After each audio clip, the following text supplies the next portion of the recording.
Well, good evening. My name is Tim Pratt. I am the chair of Shoreview's Environmental Quality Committee, and we are pleased to kick off another season of our environmental quality or environmental speaker series for 2017. This is one of two big projects that we do each year.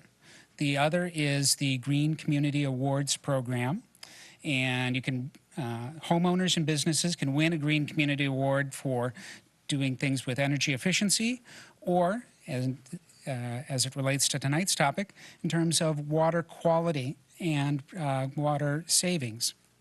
So look for those applications to be online on the city's website, usually in about March.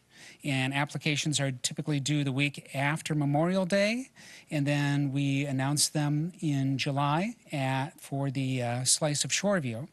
And so we encourage everyone to participate, because even though we call it an awards program, it's really more of kind of showing off the good things that we do. So it's not a competition so much as an exhibition. And so we encourage you not only to do the things that would earn you an award, but to actually apply for them as well. And so that brings us to our environmental speaker series. For the folks at home, you're going to miss out because we have free Minnesota Weather Guide calendars and for the audience here. And for the folks in the audience, we do have a timeline that Steve is going to reference here on this 11 by 17 sheet. So if you haven't picked one up, please do before the presentation. You can follow along. About this time last year, the mayor sent me an email and said, you know, I just went to a presentation that was fabulous.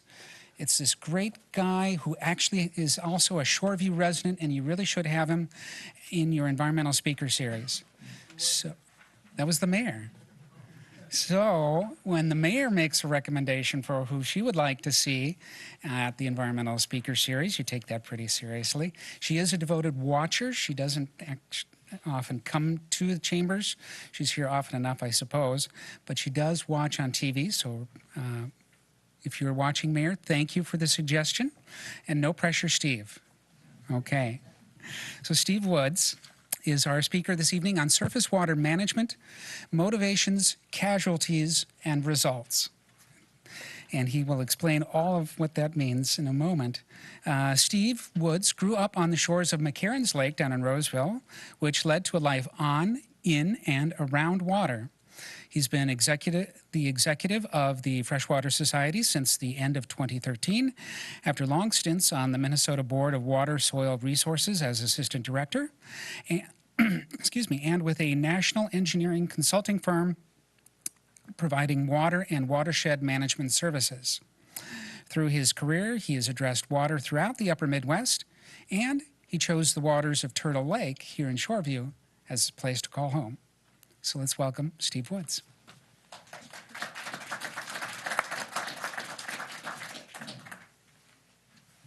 Thank you, Tim.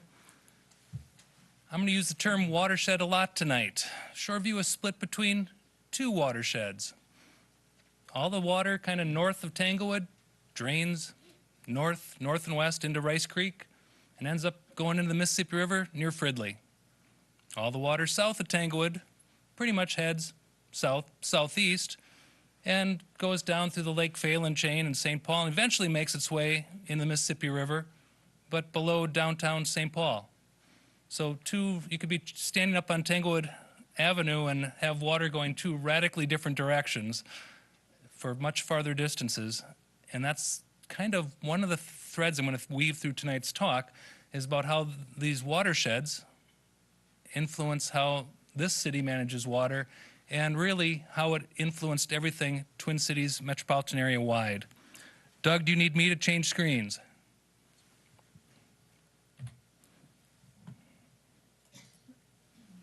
One of the casualties of hazards of being an engineer is everybody thinks you were an AV club and can work this stuff. In 1982, the entire Twin Cities metropolitan area was blanketed by a new layer of government. And these were based upon watersheds. And think of a watershed as all that area draining, an area, kind of a roundish area that drains down to a single point. as opposed to a city, think square. This is a layer of governments, 46 of them put in place, that were these irregular shaped things that covered parts of multiple cities. For example, the Rice Creek Watershed District, which is to the north, takes in the drainage north of Tanglewood, 21 cities and townships over parts of 4 counties. And somehow they were told to manage the water across this multi-jurisdictional basis. That's one of the changes that really became prevalent Twin Cities wide in 1982. So it's been around for 35 years. I like to put the end of my discussion at the front so you can see where this is going. If you've got somewhere else you need to be, you can take off now. But is this 35-year experiment working? I'm going to tell you yes. Thank you for all staying. One of the things that's a problem with the success in government is that a lot of the policies and projects that get done out of your public works department, if they work, nothing happens. There's no news coverage of it. And all I have to do is take a look at following some of these big rains in North Carolina or down in Louisiana, and there's this endless TV footage of people hauling out their soggy carpeting and mattresses and destroyed houses out to the curbside. And really, across the majority of the Twin Cities area, that doesn't happen. It really doesn't happen here that much. People, for the most part, are out of the floodplains. We've kept our wetlands. We've kept our ponds. And disaster doesn't unfold every big freak storm that we get. One minor exception might be the intersection of Fairview Avenue under Highway 36, which has been making the news a lot lately. But other than that, really, the amount of damages we're hitting is pretty low. So, this 35-year experiment. Here's a nice cartoon from the New Yorker, newlyweds, and the pastor saying, "You may now begin your insane experiment." This was not insane, what we've done in the Twin Cities area for managing stormwater, but it is really uncommon. In fact, I'd say rare, or if I want to really push, I'd say it's one of a kind. There is no other metropolitan area in the U.S. that I know of, and I've looked hard, that has these watershed districts and watershed organization authorities where they have the autonomy to raise their own money, require permits, even have the power of eminent domain. They can build projects, they can own land, they can sue, they can be sued, all these things for the purposes of managing water. It doesn't exist in other places to the same degree, and it's pretty amazing. So what I'm going to cover tonight is a little bit on why this layer of government is there and what it is, some of the spectacular failures that have come out of that, Grass Lake being our local example of one of the changeovers there. The results, because when you think about it, this is public policy, and it was supposed to kind of take care of the waters. Well, are our lakes better? Are the streams better? Are we saving money? Well, let's find out. It's been 35 years. If we can't answer the question now, when could we? And lastly, I'm going to wrap up with this, a single slide on the challenges these things face now. If you were to take a look at the state of Minnesota, that's shown on this slide on the left side of it, we have highland shown in red, medium land shown in green, and the lowest is really in blue, as you see along the major rivers. For those of you who believe in gravity, water goes from up to down. I can slow this down. Nope, you're with me, good. When you take a look at the metropolitan area shown on this image, you can see that really the metropolitan area is a bit of a bowl shape. The rivers are low. Obviously the rivers are the lowest part. And so we may think of ourselves as being Minneapolis is a city of lakes, but we're really more of a region of creeks. And I'm going to show that on this next thing where I've put the creeks in. We have creeks, not only Rice Creek and Elm Creek and Shingle Creek and Bassett Creek and Vermilion River, Browns Creek, Coon Creek, 9 Mile Creek, Purgatory Creek, Bluff Creek. It's a lot of creeks. They're everywhere, going from high to low. Now, one of the things about when Minneapolis-St. Paul developed, you've got the core downtowns, riverboats, people clustered at the river, people clustered at the low spots, and then growth went out from there. Growth went up from there. And we all know that when development goes in, water management changes. You get more runoff. You get faster runoff. And the people in the low areas frequently will feel a little bit of the sting or the slosh of what happens at higher elevations above them. This is why Minnesota went down the path of creating watershed form of government. And so, when that development goes in, we get the car habitat, and it changes things. We get the people habitat, rooftops, and a real aversion to having nuisance water sitting around ruining our fine leather shoes. We get rid of water. We put in curb and gutter. It delivers 100% of what's on that street, whether it's grass clippings, leaves, dead possums, whatever is on there, oils and grease, goes down those storm sewers and ends up in the waters that we, frankly, most of us give a rip about if you look at the survey responses.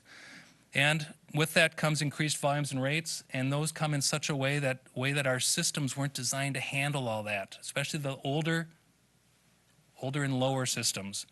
And they can blow out. As any design engineer will tell you, the system is designed to take a certain amount of rainfall in a certain amount of time.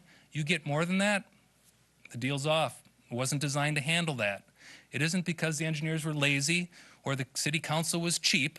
It's because the standard of practice in the engineering world is like, it's worth it. You're optimizing your cost with your benefit. And at a certain point, it doesn't make sense to build big honking pipes everywhere that might be used once every 100 years. We do it to say, all right, this will handle almost all our storms. And if we get a freak large one, all right, as long as it drains away within a couple hours, we'll be fine. My grass won't die in my front yard. Those are the trade-offs that come in any city, any county with design. So let's talk a little bit about this layer of government that came in. And I set up this slide to be interesting for each and every line on it. What motivated the legislature? This wasn't a bunch of cities doing it. This is the state legislature down in St. Paul that did this, to pass an unfunded mandate. Those are popular with local governments. Over half the state's population, gutsy, and shift control from cities. Cities are no weaklings when it comes to the capital. They're well represented down there. And this was shifting control from them. And it created a new layer of government. Can you imagine something like that happened today? Can you imagine something addressing big problems being tackled down in St. Paul that did these sorts of things? Not really. And so this is the question that I like to ask. What motivated them to do that? So, was it all this increased urban flooding that I was talking about? Is it that somebody somewhere suddenly had an epiphany that, oh my God, wouldn't this be cool if we managed this on a multi-city basis instead of city by city by city, where each city, if they had a flooding problem, the answer was put a bigger pipe and dump it on your neighbor and look out below. You laugh, but that's what happened. Happened a lot. Was it concerned over the fact that the lakes were turning green? Or the fact that financing was driving everybody nuts? How do you finance a project in the downstream city when all the water is coming from the upstream city? Are you going to tax the people who are flooded? And say, well, I know you're suffering here, but we don't have the ability to tax the people upstream, so we're going to tax you directly to fix the problem down here. Well, that's not very popular. Then when you go to try to tax upstream, lawsuits, and nothing happens. Those are all good, very good reasons, and they're all part of the answer, but they're not the dominant reason. Fear. I gave this presentation earlier this morning down at the Metropolitan Council with their staff. And they found that slide interesting because it was Representative Connie Levi, a Republican out of the Delwood area, who happened to have a lot of residents in the Rice Creek watershed. Back in 1980, she warned of another regional system coming in. Met Council has regional transit now. Met Council has wastewater, and they had taken that on in 1969. So you're going to be able to play with your timelines here a little bit.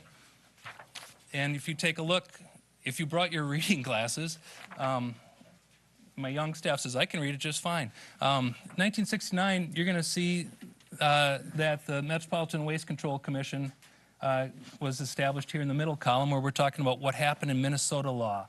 The right column talks about what was going on nationally. And so in 1969, we know that Butch Cassidy was the most popular movie. Harold Levander was governor. The Apollo mission landed on the moon. Met Council took over regional wastewater services. And if you look to that far right-hand column, you will also see the Cuyahoga River burns again in Cleveland, Ohio. And you might be thinking, well, why does that matter? I'm going to show you in one slide.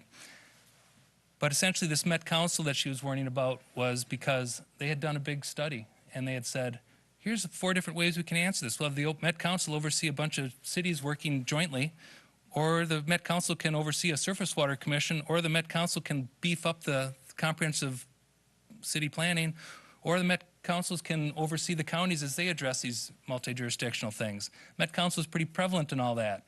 And Representative Levi was saying, we don't want that loss of control to a regional body, which is common. Nothing out of the ordinary there. So in 1969, that river burns in Cleveland. Aside from being a flammable river, which is not what they were designed to be, it gave Cleveland a pretty severe third-degree burn itself. I mean, from the public relations standpoint, they're still recovering from. But images of the river on fire, for some reason, kicked in.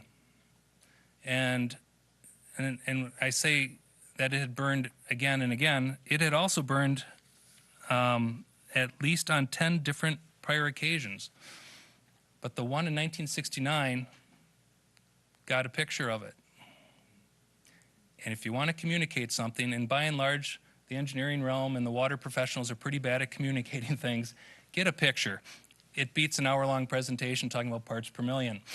And so, what had the prevailing attitude had really been one of, we'll cope with our water quality problems that we've got. I mean, there was scum on the Mississippi River down here, you know. But we'll cope with it more so than fix it, because fixing it took money. And so what ended up happening was in 1972, again, your timeline will tell you, President Nixon was there, and his veto of the Clean Water Act was overridden by Congress.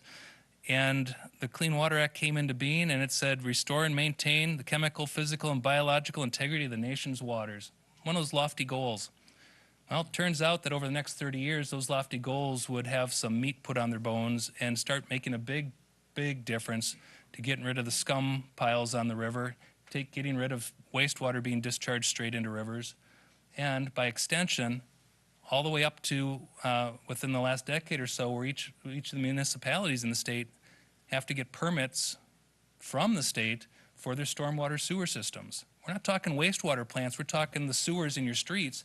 The city of Shoreview is going to have something called an MS4 permit that deals with their stormwater systems.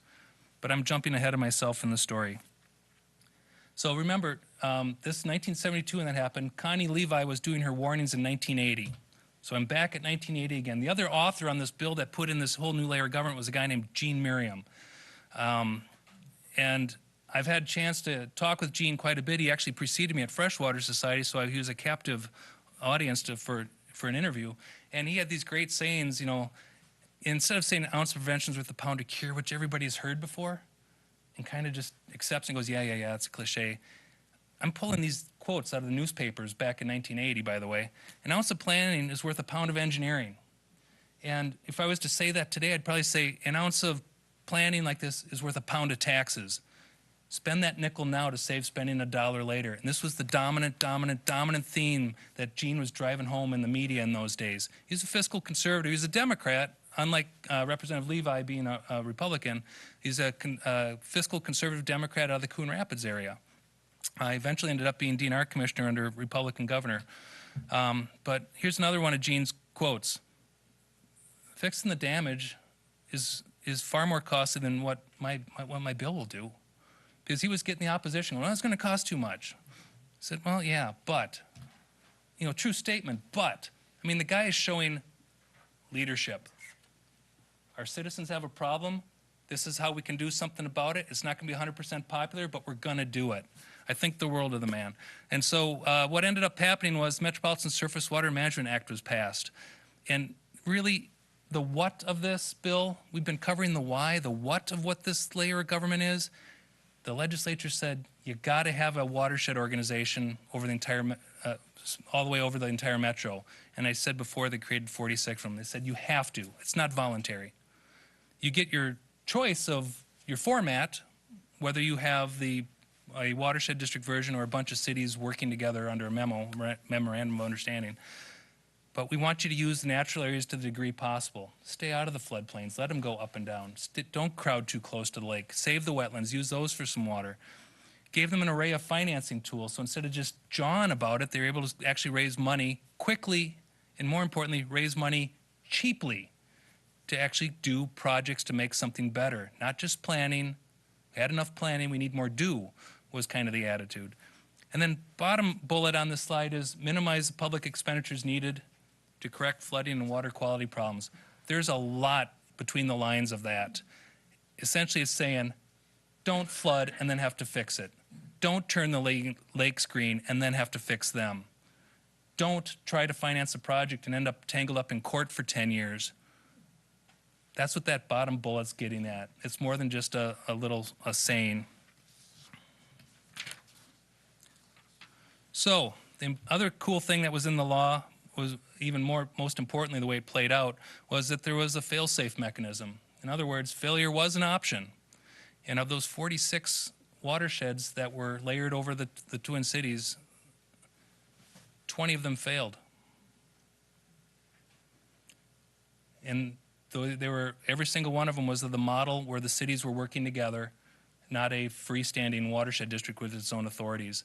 And so if the cities didn't get the job done, essentially, again, a watershed district was created that was autonomous.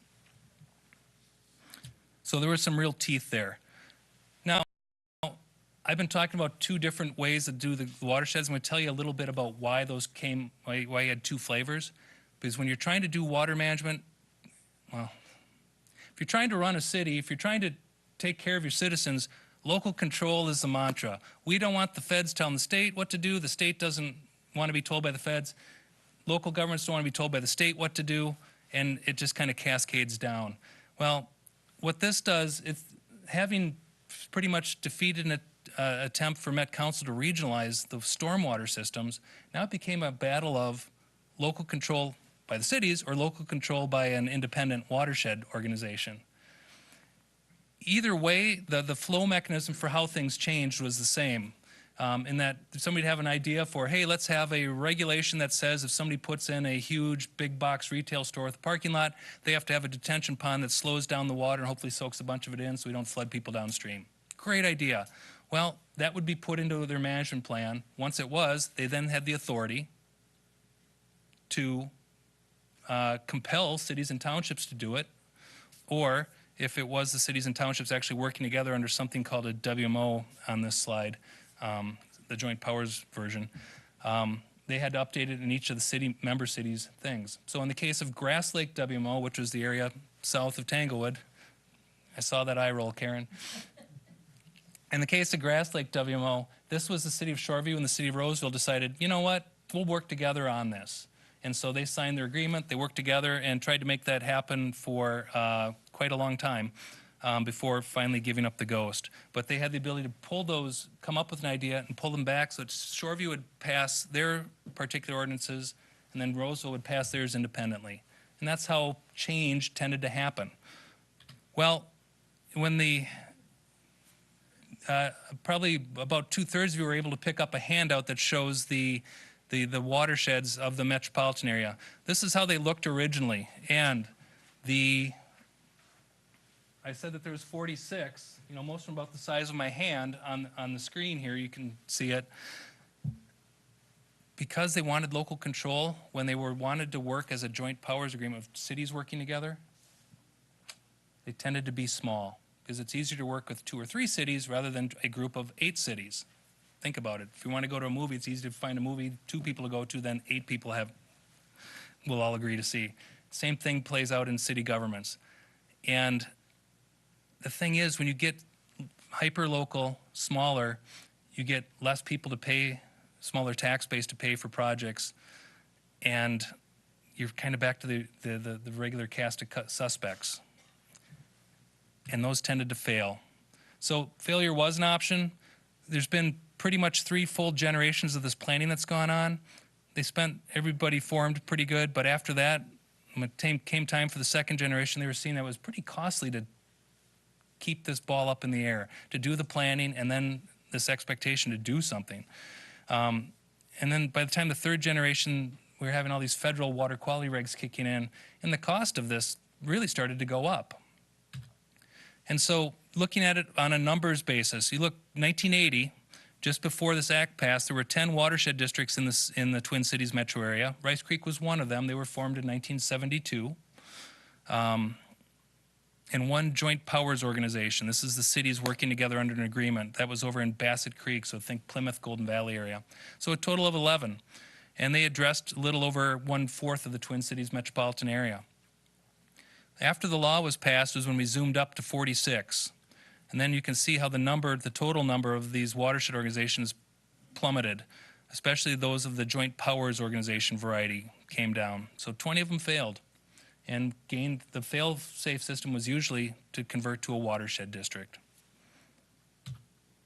And so today's map looks much more like this, where you can see far fewer, well, yeah, 20 of them went away, and that's how they're spread around. What the color coding is on here is that the blue ones are the type of government known as a watershed district, and both the green and the pink versions are these cities working together under a joint powers arrangement. So nowadays, it's about a 2/3, 1/3 split between the two formats of government. So let's pick us up a bit and get to the results on whether or not this was working or not. Lake transparency is one way of determining whether lakes are getting better or not. You can also take a look at the amount of phosphorus in the lake, which tends to be the limiting factor for turning a lake green. You can look at the amount of chlorophyll that the algae has. Lots of ways of doing it. I picked transparency because there's a lot more lakes with a lot longer period of record, longer string of data to take a look at it. And if you take a look over this 35-year history, you see 34 of the lakes in the metro are better than they were 35 years ago, 44 about the same or no trend, and 5 of them are worse. The other way I like to look at this is 41% are better, 6% are worse, and the rest is kind of where in the middle. But I take that 6% and I flip it over. That's 6% worse, and I say, you know what, 94% are the same or better than it was 35 years ago. The reason why I do that is because we got another 1 million people that showed up in the Twin Cities over that 35-year period. The rest of the area didn't stay static. Change kept happening. More storm sewers went in, more houses went in. And in spite of that, 94% are the same or better than they were 35 years ago. To me, that's a screaming success. So Turtle Lake, down is good here. Turtle Lake's transparency has been getting slowly better. Lake Josephine down in Roseville, slowly better. Flip it over for this. Up is good now in this slide. Lake Jarvis, it's the Ramsey, Washington Metro Watershed District, which is where the water south of Tanglewood heads towards. Their transparency has been getting better by the decade. Ditto for Lake Phelan. And again, this is in spite of all the car habitat and the people habitat and all the storm sewers. Some of the other lakes have been getting better. Lake Elmo, Lake Calhoun, most of the bays of Lake Minnetonka, White Bear Lake. Bald Eagle Lake will be soon, but doesn't have enough data showing that it is. Lake Waconia, Upper Prior Lake. These are not the tiny, insignificant little puddles based around the Twin Cities. These are major lakes. So let's talk a little bit about let's show you a little bit about how they did it. In the Rice Creek Watershed District, this is an air shot looking mostly west, from over in Washington County, looking west back towards Bald Eagle Lake. And what happened in this project was they took a lot of ditch water that was draining areas of Hugo. It was pretty high in phosphorus. And they said, let's capture that in the pond you see in the foreground, and let's use that to irrigate the golf course. Free phosphorus. And by doing that, they were able to keep out something like a couple dozen pounds of phosphorus out of Bald Eagle Lake because now it's tied up in the golf course. They also did a bunch of wetland restorations on this, and now that they had taken care of a lot of the external sources of where that phosphorus was coming from, again, phosphorus is what's turning the lakes green, they started working in Bald Eagle Lake. You don't start working in a lake until you've turned off the external sources. So then they went in and did, this is last year, did an alum treatment, which is just a chemical flocculant. It's been used in drinking water treatment since Roman days. To go in there and seal up on the bottom the phosphorus that had been kind of circulating each year when the lake turns over. And we expect Bald Eagle Lake is going to be one of those rare instances where we have a pretty quick turnaround. Usually lakes go slowly bad, and then they get slowly better. This one might be a rather rapid recovery. Some of the other stuff going down in Prior Lake, did a large wetland restoration, including an iron-enhanced sand filter for the water that would come out of the storm, so it would go through this sand filter, take all the nutrients out of it, then it would go into the wetland, and then it would ooze into the lake. Sorry, ooze is a technical term. It would flow into the lake, is what I meant to say. Plus, for added measure, they did native prairie restoration around it. Not only because it's good for pollinators and pretty and aesthetics, but also because deep root systems help expand the infiltration capacity of that basin. The roots help more water soak in. The picture on the bottom is of a biofiltration swale. Essentially, instead of using a pipe, they said, let's put a dip in the landscape with a slight slant to it, and we'll have that water ooze across it. Dang it, I did it again. Have that water flow across it, and we'll soak in a bunch more. We'll have the plants will be able to soak up more of the nutrients as well before it makes it to the lake. Switching to the results of streams, a lot tougher. Lakes we get to see, we get to know them year after year. Streams goes running by and is gone. And it's harder to gauge the progress in streams, but Met Council did a long-term look at the stream water quality in the metro, and you know what? The overwhelming majority of them are getting better.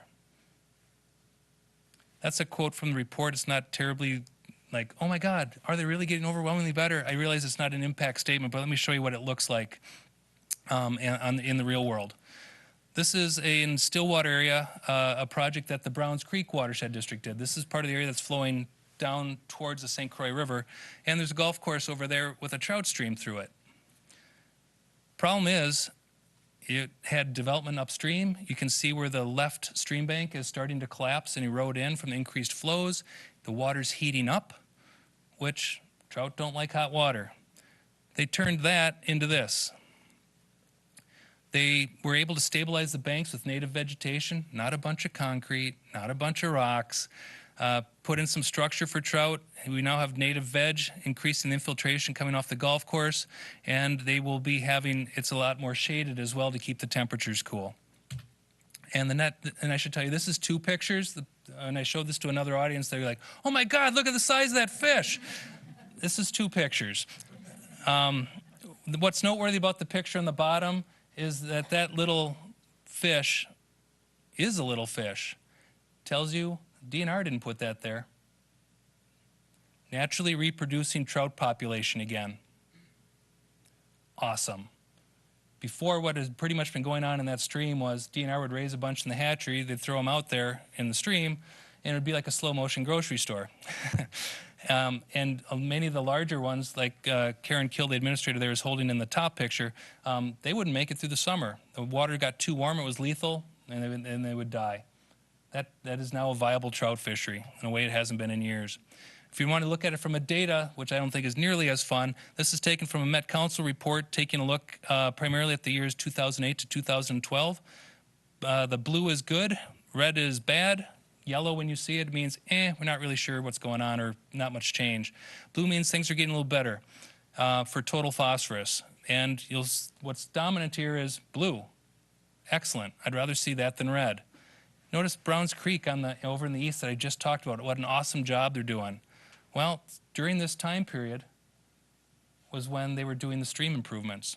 And so there was more disturbance in the stream than usual. And so the 2012 monitoring data, end of 2011 and the beginning of 2012 monitoring data was a little bit worse than usual because they had construction equipment and they're working out and planting and all that other stuff. So there's a backstory with each of these things that needs to be told. The other thing, looking at nitrates, again, mostly blue. Both of these are nutrients we just as soon not have going through the streams. One of the other things that makes its way into streams is the net effects, what we've seen this week on our roads, sand and salt. And the data I got from MnDOT took a look at how much sand they've been applying. This is statewide, not metro data, but statewide. You can see the amount of sand they've been applying has just plummeted. That's a good thing because we don't want all that extra grit filling up our stormwater ponds. one of the things that I think Shoreview does fantastic is they get out there and they run the street sweepers, particularly near the lakes, and they do it before that first spring rain usually. And I mean, they're out there in March cleaning up most of this stuff. There are communities that will not get out there that early, and I think Shoreview does 4 times a year. Tom, is that correct? We go all summer long, and sometimes it's 8, sometimes it's 9. He's bragging, but those at home, he said 8 or 9. This is awesome. This city public works staff here is kind of an early adopter staff, and so from the relative of the cities around the metro, things are handled pretty well here for stormwater. The other thing I should say is that with the salt, the data for the salt does not show that same off-the-table drop that the sand does. Reasons for that are, and still need to be teased out, but we think it might be due to the increase in lane miles that MnDOT has under their jurisdiction. What the curve does look like is the curve stopped ascending and has leveled off. But we haven't teased out how much salt per lane mile, how much salt per inch of snow, or how much salt per plowable event. We need a really smart grad student to sit down and play with that data before we're able to show it, because right now it just looks like MnDOT's done okay. And we suspect the story's better than that, and it needs to be looked at a little bit more. But we do know that the municipalities around the Twin Cities have really been the leader on this as far as trying to control staff time, salt costs, traction at key intersections, but also protect lake water quality. And that's one of the very cool things. Mark Maloney worked on a project this summer with us and about 9 other public works directors. And the idea behind it was to strengthen the city's risk management and make sure that the city's snow and ice policy did not imply that you were going to be guaranteed dry roads and perfect traction 24/7, 365 days a year. The idea behind it is that let's give the city that flexibility for how the storm, when the storm is hitting, the storm intensity, what type of storm, the operator's discretion, as well as the fact that the city, Shoreview, actually cares about whether or not our groundwater starts tasting really salty. Back in 1972, the legislature passed a statute, 1972, that said they were concerned about salt's effect on groundwater, that they knew it was all percolating in, because once that salt is applied, it is forever. That's why we say enjoy in moderation at the Road Salt Symposium that this year we're holding on Groundhog's Day. We've been so focused on what it does to killing the biota in the streams and how it can build up in a lake like Lake Valentine over by Bethel. The pool of dense chloride water at the bottom of that lake is phenomenal. Is that once that's in the water, it does not come out. And this whole Road Salt Symposium is about how do we use as little as humanly possible. So the stream data, we're eager to see how that is because we think it's not nearly as much of a success story as we've seen for the lakes. I mentioned that one other way to take a look at the results is by the amount of activity. It takes a long time for good stuff to show up. And so sometimes you have to just know, are we spending money or are we making the effort? Because we weren't making the effort 30 years ago.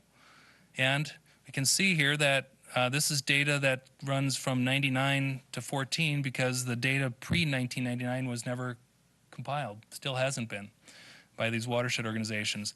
You can see that the watershed districts in blue, they're 1/3 of the area, are outspending the orange area, which is typically cities working together, by quite a bit, in spite of the differences in area. And it's because they're doing projects. South Washington Watershed District. This is an area where Woodbury was developing and draining south towards Cottage Grove. And did it, and all of a sudden, next thing you know, they had an accidental lake, a huge lake, called Bailey Lake that was covering up a lot of roads and something like 400 acres of land. It was just, they didn't have an outlet for it. They just kept building and building. There was nowhere for the water to go, so it kept building up. Well, this district's been taxing those communities, and those communities only, in order to be able to say, how are we going to try to infiltrate this? And the watershed looked at it and said, we're sitting on 150 feet of sand and gravel, super high infiltration capacity. Let's soak this water in. So they've made underground storage in order to soak that water back into the ground, as well as a surface outflow, smaller capacity to, so if we got freak rains, they could outlet to the Mississippi River. But most of that runoff is going to, actually, most of that water that comes off the parking lots isn't ever going to make it to the Mississippi River, except if it makes it through the groundwater. Pretty phenomenal project and saved an awful lot of flood damage down the road. Coon Creek Watershed District, just north of us. This is where this picture is from. They've been doing a lot of things such as training. It's not all moving dirt and building structures. Some of it is like, how do we maintain the stuff that we've got? I'm going to guess that there's probably 400 or 500 stormwater ponds in the city. Tom, do you happen off the top of your head? We have about 130. 130. Okay, thank you. See, a good wingman would have said, oh yeah, 400 is good, Steve. About 130 stormwater ponds in Shoreview. Those fill up. They're designed to fill up, but they need to be emptied. And so being able to train maintenance crews on how and when to empty them, how to do erosion control, there's a lot of classroom stuff that goes on. The picture that's across the bottom half of the slide is of a rain garden.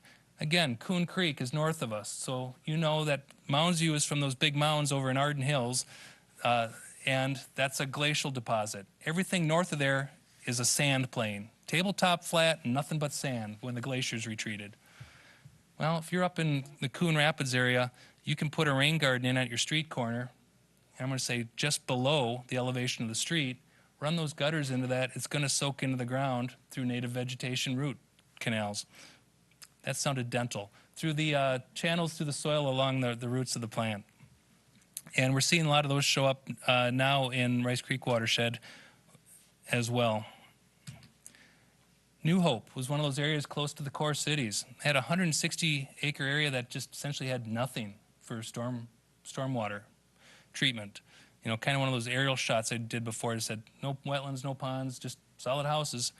Well, they're going in and they're doing an infiltration thing in their sand, but they're also taking the water that they collect in that and they're using it for irrigating nearby ball fields.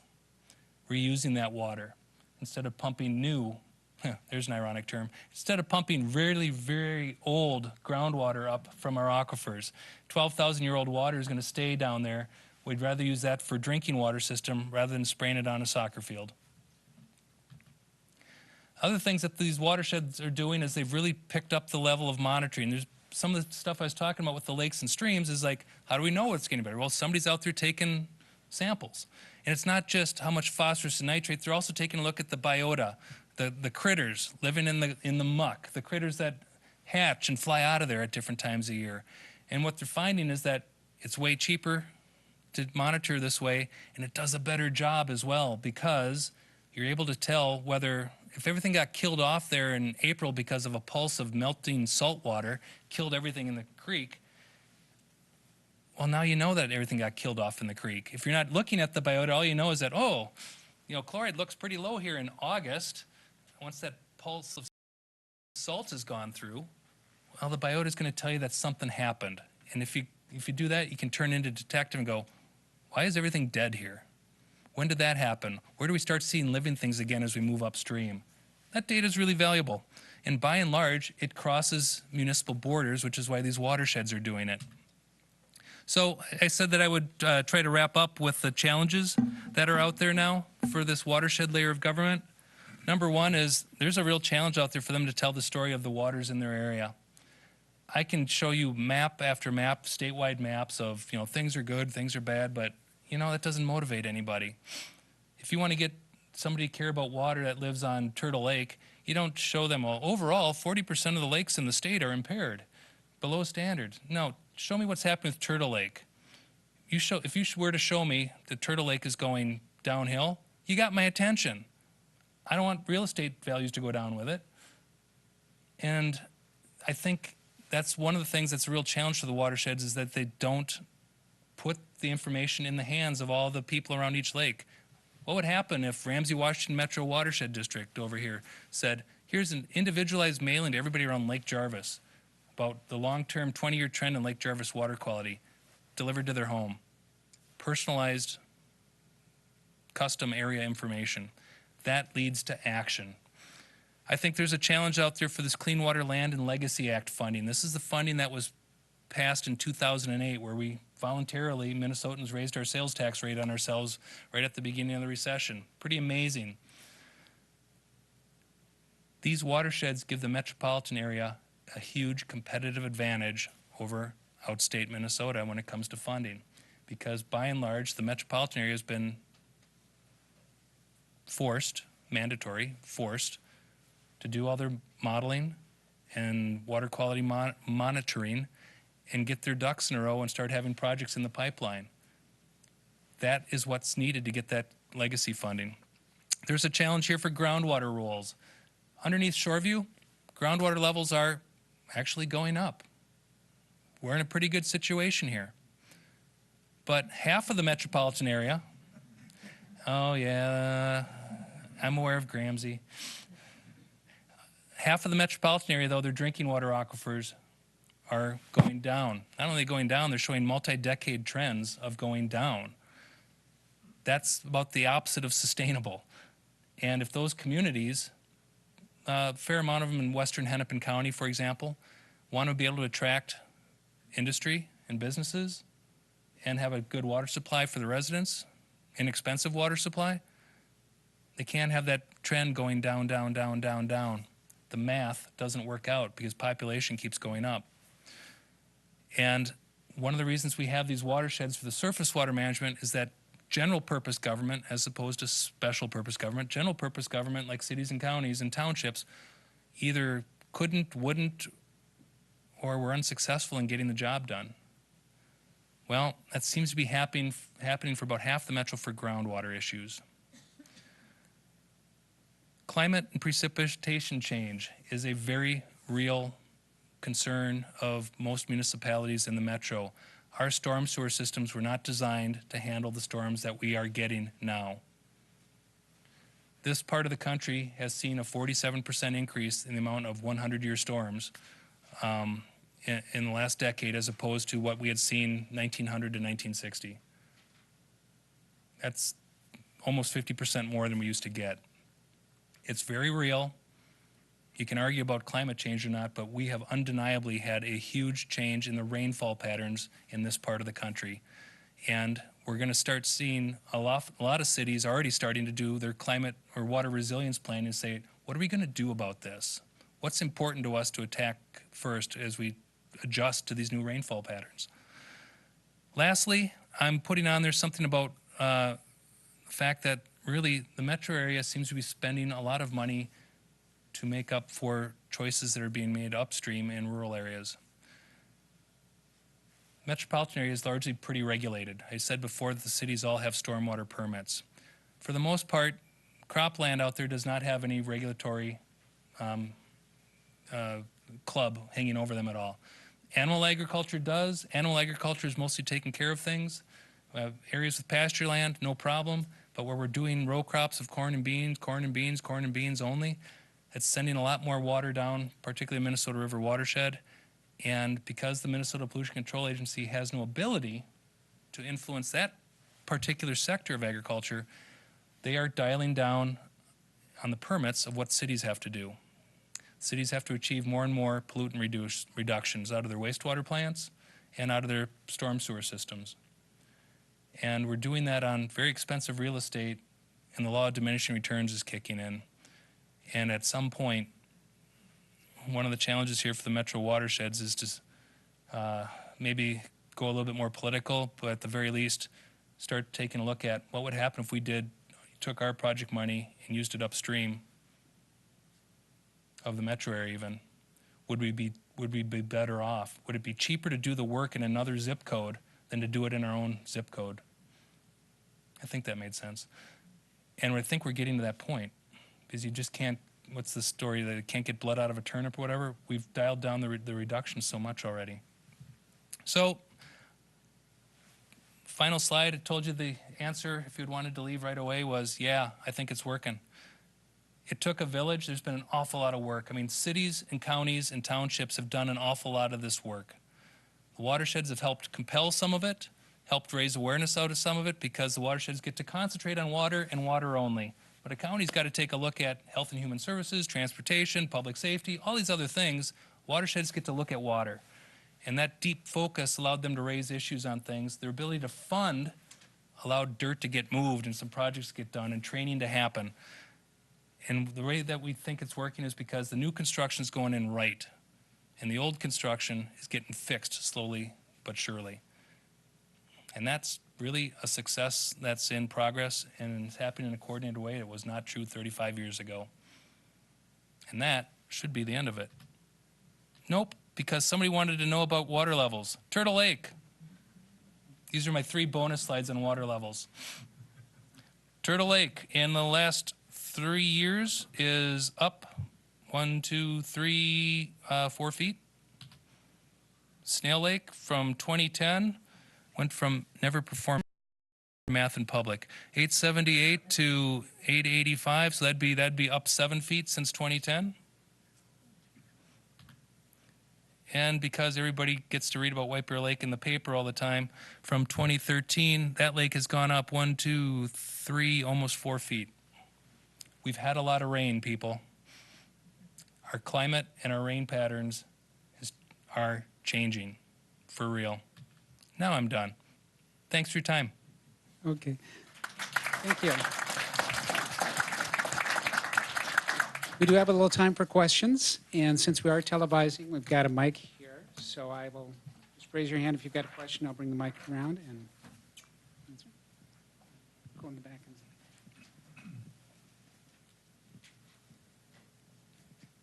Thank you for your presentation. With our watershed district of Ramsey, Washington County, and most of the directors being appointed by Ramsey County, who is the watershed district ultimately accountable to? Great question. And I'll give you a 2-part answer. Any unit of government is responsible to their citizens. They have their truth and taxation meetings, all that sort of stuff.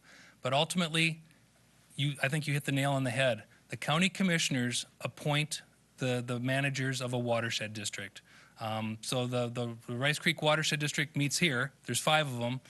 2 of them are appointed by Ramsey County commissioners, 2 by Washington County commission, 1 by Washington County and 2 by Anoka County. And that's the way they work all over the state. And occasionally there's a cool story like up at a county meeting, a statewide county meeting, a county commissioner stood up and said, "Oh, I'm really not quite pleased with what my watershed district's been doing. Why don't you guys do something about the board?" And the person that fielded the question looked back and said, "Well, Commissioner, you're the one that put the people on the board. Take them off. That's your responsibility, not ours." That's where the buck stops. County commissioner level, county commission level. It's a vote of the whole board. When you were mentioning this approach to managing water, you mentioned Grass Lake and failure in the same statement, and I guess I wanted to hear that story. The way the law was set up was that if these joint powers arrangements didn't get the job done, they went away, and that was called a failure. And so the joint powers ones, those 20 of them that did make, 20 of the original 46 that did make it, they failed for a lot of reasons. In the case of Grass Lake, I don't know the story super well, but it got to the point where the cost and the administration of doing it versus the amount of project work getting done, I mean, they had a budget of something like $75,000, and you can barely hold a meeting for that. Don't quote me on that. That's not much money to do stuff. You can exist, and you can file, you can have an annual audit done, and you can keep your books, and you can do an annual newsletter, but as far as doing something, $75,000 isn't going to cut it. And I think it just got to the point where it's like, we can save a lot of the overhead and the admin costs by moving in with the Ramsey Washington Metro, which is already set up to handle all this.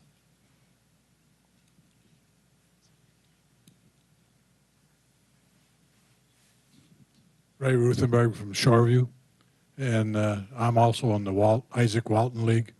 I was wondering, the Public Works are switching to calcium chloride for de-icing, and I wondered if that was better or worse than sodium chloride or rock salt.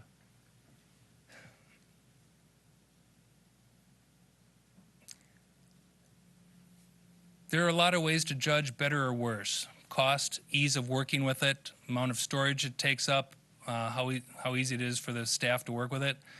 From a water standpoint, it's still a chloride. And the amount that we use, any amount harms the water. We've all made trade-offs in our lives that we don't want to drive 40 miles per hour on 694 to get to work. Society won't put up with that. So we need to both educate drivers, and the city does a good job of saying, yeah, we're salting the intersections, not the middle of a 1 block long street. I think reduction is going to be the solution, not somehow finding a magic chemical that is going to do this. One of the things we're having on February 2nd at this road salt symposium is a speaker coming up from Missouri that is doing the first real public sector installation of something called solar roads. These are solar cells that you can drive on. They're going to use the public road right away to generate electricity. And they'll have LEDs in these things that will be for lane markers that you can see at night really easy, and during rainstorms really easy. And they can have little heater elements inside of them that will actually melt off snow and ice without salt. That's why we're having it at the road salt symposium. It's like, is this a viable alternative? You might want to use it in certain areas, maybe with steep hills that face south. You might want to use it near a trout stream where you don't want that salt in there. That's something that's still in the really early stages. There's only been about 2 or 3 other installations nationally on solar roads, but I'd rather see a solution like that than just switching which chloride compound it is.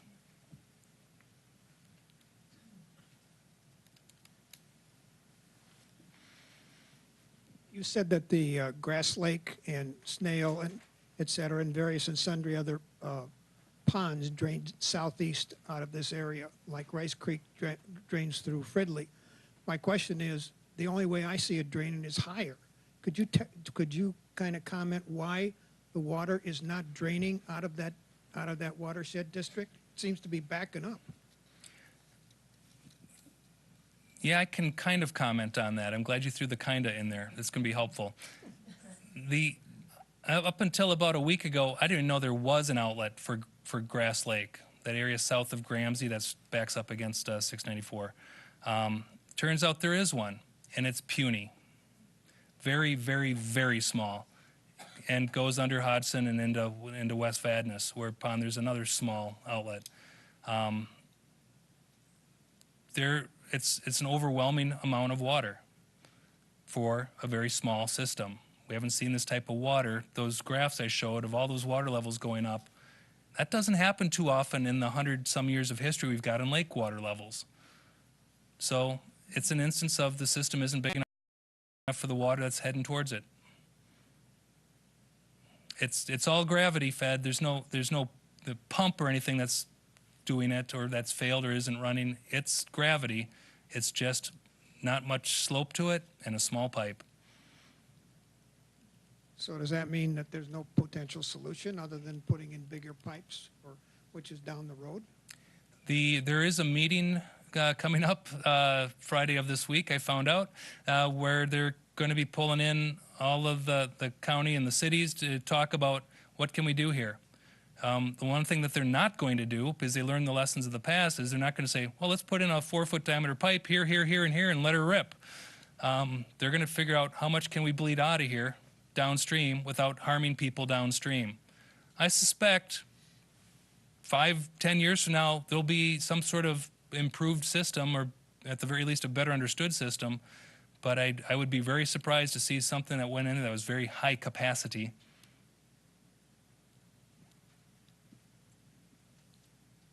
That's not very encouraging for the people that roam around that area. I agree it is not very encouraging, but Matter of fact, it's downright disappointing. well, I think we should enter into these things with a realistic viewpoint of how long things take to happen. I've watched the discussion over Turtle Lakes, whether or not to augment the lake has been a discussion for, 5-6 years, maybe even longer than that. And I've watched the votes of the citizens on the lake go up and down with the lake level. Even though the city has I think, done a good job of stepping and saying, yeah, we'll help work with an engineering firm and figure out what's this going to cost. It's been a multi-year process so that they do it right the first time. Don't just dump a bunch of water in and say, all right, oops, we turned the lake green, now let's undo it.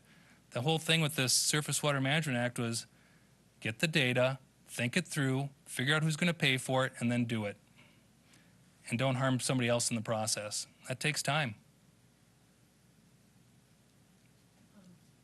Do you have any sense of how well water infiltrates downward here in southern Shoreview? I do curious not. about that, if Grass Lake actually can drain down into an aquifer, if it's just going to stay a surface water. I do not know the subsurface conditions there. Really, in Minnesota, we can expect about 30 inches of water typically to evaporate off each year. Well, we get about 30 inches of rain as well.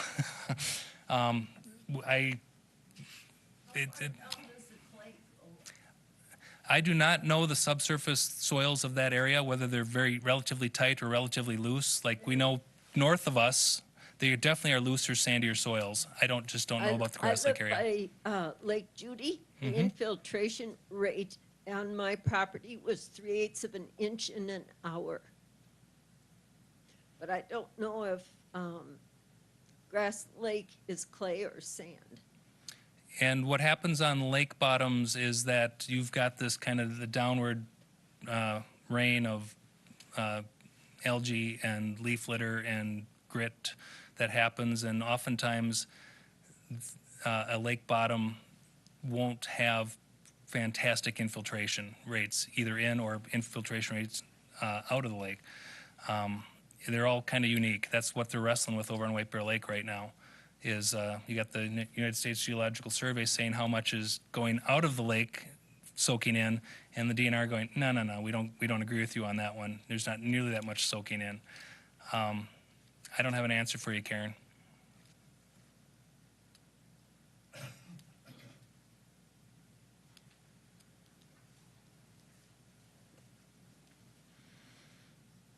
I was walking by Sucker Creek this fall and noticed they were cleaning out the tunnels underneath 96 by North Oaks, and it was all zebra mussels. How does that affect our fresh water?